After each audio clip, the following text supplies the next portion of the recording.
I teach English language learners, so beginning English. Some students don't have literacy in their native language. So one of the most important things is getting students feeling comfortable and getting a lot of practice, and this gets to both of those things. Recording an iMovie is a way of publishing their work, so when you're writing a paper, the final draft is writing it on a piece of paper, and then when you're speaking, it's hard to create a final published piece, and this gives all the work that they put into practicing, it gives them an end product to say, this is what I was able to accomplish, this is what I can do. And they work really hard because they want it to look good. They want it to sound good, they want to show all of their knowledge and how much effort, because it takes a lot of effort for these students to be able to read fluently, and so it gives them an end product. And then you can compile all of their end products throughout the year and see their improvement. They can also tell their families that are living in the Dominican Republic, in Puerto Rico, show them, give them access to their own website and say, hey, look, this is the work that I'm doing in the United States. This is how much English I'm learning. And other people, wherever they are in the world, they can share the work that they're doing. So I'm going to pass out the worksheet that we're using today. I would like you to start by looking at the paragraph down here, reading it to yourself, right? And then we're going to do it together as a class. So that, depending what the purpose is, I would use different reading selections. But once the passage is chosen, I introduce it to the students. And the first thing I need to do is make sure that everybody understands it. Because if you're focusing on reading fluency, a student won't be able to read fluently or show feeling in their reading if they don't understand what it is that they're reading. So that's the first thing that we need to do, is make sure that every student understands the content of that passage. What are some details about the class that we learned about in this paragraph? Luis?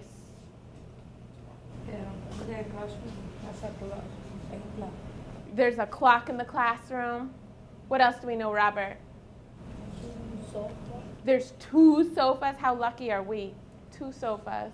Once we have everybody understanding that content, we're able to do some practice. And we practice together as a group. And that is one of the reasons why we do choral reading. Everybody's reading at the same time, so nobody feels that they're singled out. It's a great strategy for reluctant readers because they are able to read at the same time, but they don't feel that everybody's eyes are on them, and they get to practice hearing the sound of their own voice, but it's also with everybody else at the same time.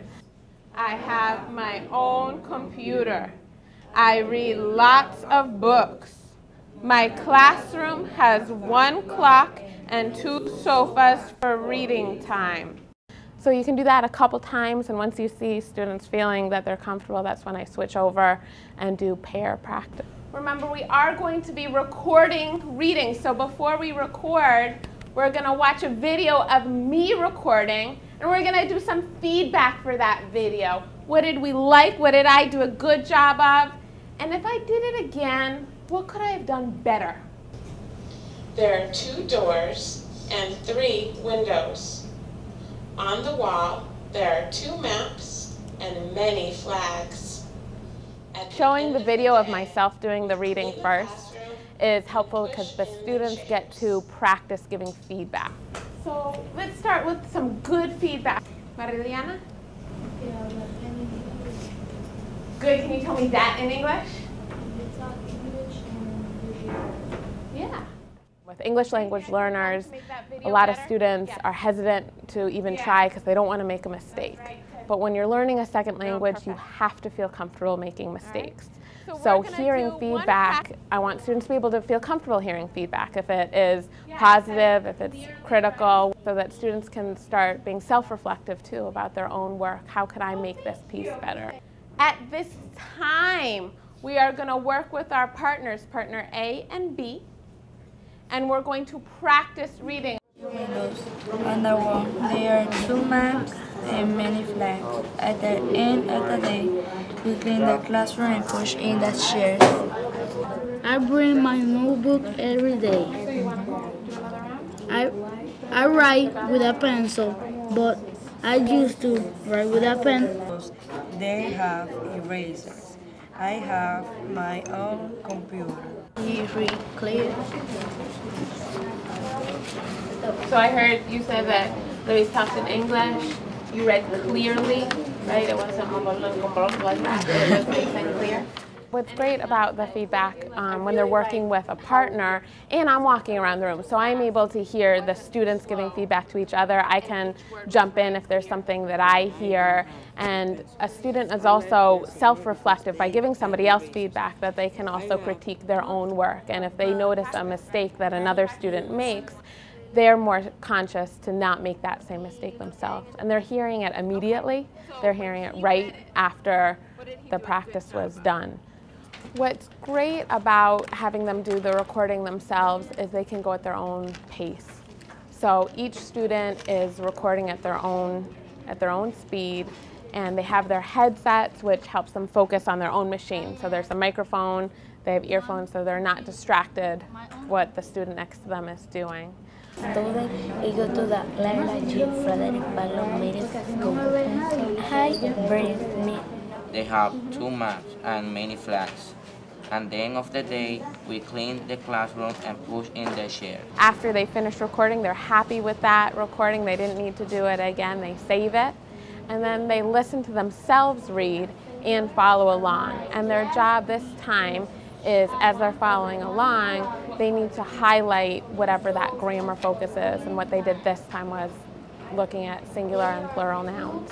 So they highlighted all the singular nouns in yellow, and then they highlighted the plural nouns in blue or green. Okay, so same thing. The same thing you did with the blue, I want you to circle the yellow ones. All right? Pay attention right now to our worksheet that we have in front of us. And we're going to make a list of all of those singular nouns that you found and all of those plural nouns that you found. And so we did a summary up on the board of those 2 kinds of nouns, singular nouns, plural nouns, and then that creates almost a vocabulary list for them to use when they write their own paragraphs.